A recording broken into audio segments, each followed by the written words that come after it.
I'm Amy Ocampo, editor for Business Insight and Analysis at Devex, here to talk with Pete Troilo, Devex Director for Global Analysis and Advisory. Pete recently wrote a feature on the amalgamation of CIDA and AusAID, looking into what went behind the scenes and what the future looks like for Canada's and Australia's aid programs. So Pete, can you tell us a little bit about the political and geopolitical drivers behind the decision to amalgamate these two agencies? Thanks, Amy. Yeah, I mean, there are some major sort of geopolitical or international developments, as well as developments on the home front that are affecting these decisions, that affected these particular decisions. The first is, geopolitically or globally, is that, the foreign aid landscape is changing dramatically. We report on that at Devex all the time. And one major factor is that there's more private investment going into a lot of emerging markets.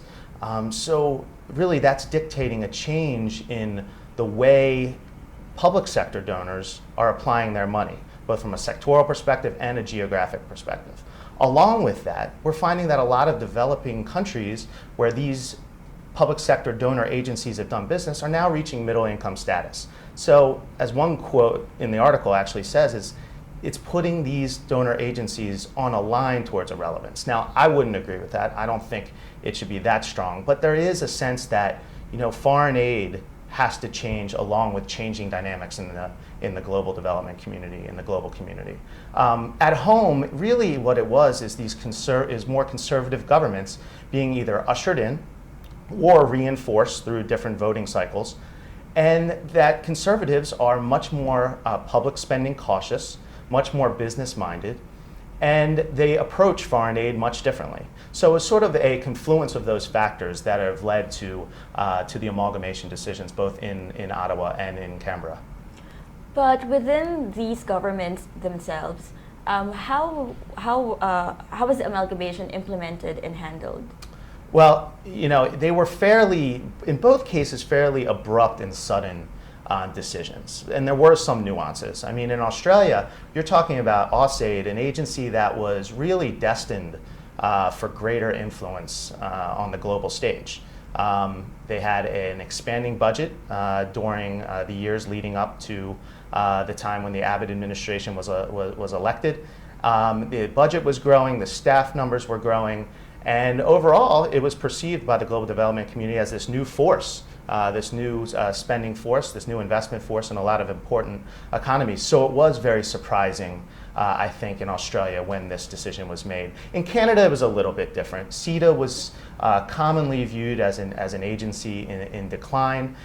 It still was impactful in a lot of ways and still important for our community, but there were some administrative and some actual operational problems.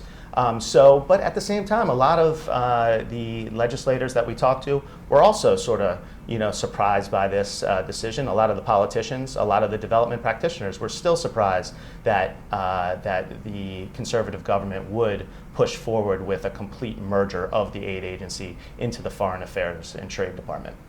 Well, now that these decisions have been made, what do you think the future looks like for Canada's and Australia's aid programs? The future is certainly still being written, and I don't think you can say, that this has worked or has not worked, or this will work or this will not work.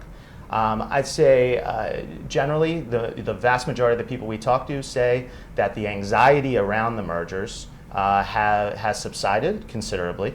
People are now understanding what the rationale is and what the plans are to execute these mergers. But at the same time, there are fears that this is just the beginning, and that these, right now it's getting the logistics right, getting the organizational restructuring right, the leadership right. But down the road, there could be major programmatic changes. There could also be even deeper budget slashes. Australia has already pursued fairly significant budget slashes amounting to, by some estimates, $9 billion over the course of several years. So there are these fears that, hey, this is just the beginning, and what is really taking place here is foreign aid being somewhat marginalized, which has major impacts across our community.